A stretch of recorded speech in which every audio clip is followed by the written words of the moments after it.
So, what is it that really separates the absolute best from everyone else? The champions.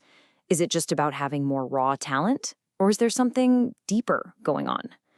Today, we're going to break down the essential wisdom from Dr. Jim Afremo's incredible book, The Champion's Mind, to find out. All right, let's get into it. And who better to start with than Muhammad Ali? He said it perfectly. It's not just about the hours you clock in the gym or how many reps you do. Nope. The real battle, the true source of all greatness, is one right up here in your mind. And that single idea, well, that's the foundation for everything we're about to cover. Now, this right here gets to the absolute core of the book's premise.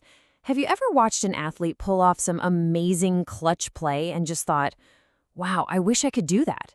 Well, here's the thing. The book argues that the very act of recognizing that greatness means you've already got the seed of it inside you. If you can spot it, you've got it. It's that simple. Okay, so how do we actually unlock that potential? That's what we're tackling in our first section, spotting your inner champion. And this is all about realizing that this mindset, it isn't just for Olympians, it's for all of us. We love to talk about the physical gifts of top athletes, right? We hear about Michael Phelps's crazy wingspan or Usain Bolt's lightning-fast muscle fibers. But the book makes it crystal clear. Their real secret weapon, the thing that truly sets them on another level, it isn't their natural athleticism, it's their minds. See, physical talent alone, that almost never gets you to the top. And that brings us to what a champion mindset actually is. It's this perfect blend, this alchemy of mentality, athleticism, and technique. It's really about making a choice, the choice to find the best in any situation, and to just attack the hard work with genuine enthusiasm. And you want to know the best part? It's not something you're born with. It's something you can build brick by brick. All right, if it's learnable, then the big question is, how do we learn it? Well, that brings us right into Section 2, Mastering the Mental Game. Now we're getting into the practical, hands-on tools that champions use every single day. There's this brilliant parable in the book that just perfectly illustrates our inner monologue. So the story goes that inside each of us, there's this constant battle raging between two wolves. One is the bad wolf. It's filled with doubt, fear, and negativity. And the other is the good wolf, full of confidence, courage, and positivity. The question is, which one wins the fight? The answer? The one you feed. And this is exactly what that feeding process looks like in the real world. That bad wolf is the voice that tells you, I suck at this, or I'm just not good enough. But the good wolf, it doesn't have time for that. It just says, next play, or bring it on. The real skill here is learning to recognize that bad wolf the second it shows up, and then consciously, deliberately choosing to feed the good one instead. Now, feeding the good wolf isn't just wishful thinking.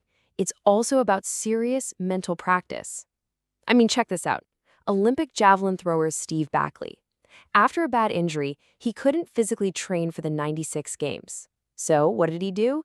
He trained entirely in his mind, using visualization.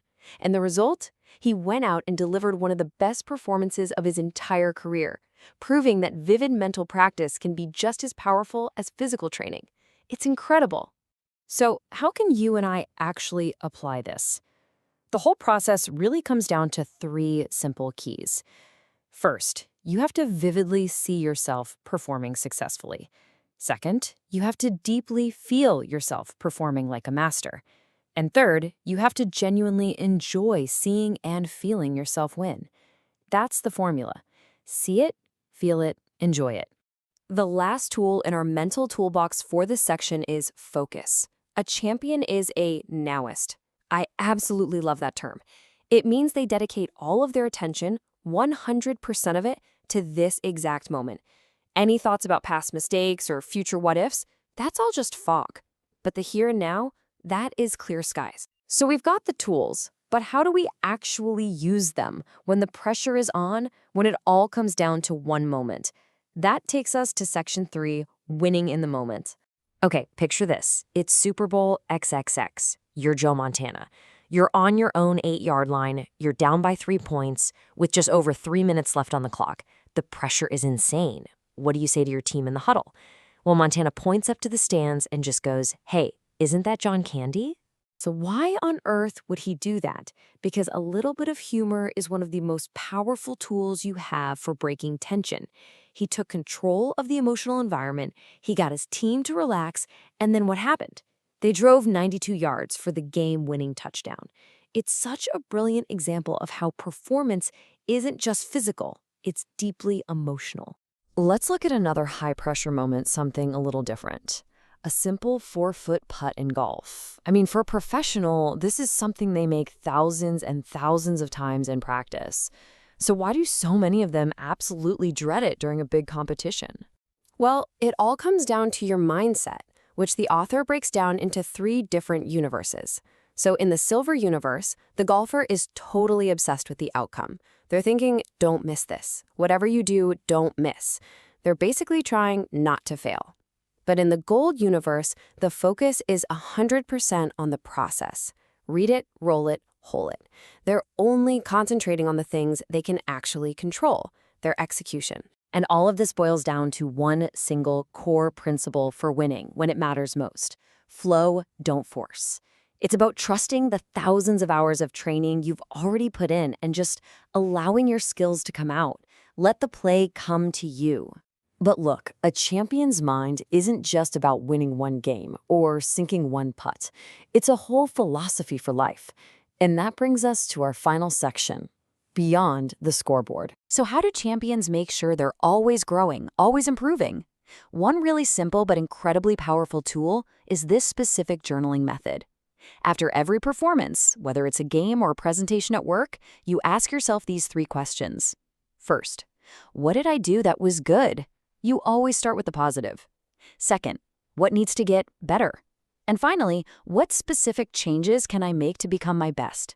It's a simple framework for constant constructive improvement. And you know, this kind of honest self-reflection, it requires a healthy relationship with failure. And I don't think anyone understood this better than Michael Jordan. He didn't see failure as the opposite of success. He saw it as the pathway to success. Every single miss, every single loss, it was all just feedback for that good, better, best journal. And this leads to the ultimate redefinition of what it even means to win. See, true success, it isn't about the trophy or the medal. It's an internal measure. It is the peace of mind that comes from knowing, without a single shred of doubt, that you gave everything you had to become the very best you are capable of becoming. The book wraps up with this powerful pledge, which really just encapsulates the entire philosophy. It's a commitment to the process, to the effort, and to the journey itself. And ultimately, it reminds us that the opponent you're really competing against is always yourself. So the only question left is, are you ready to take the pledge?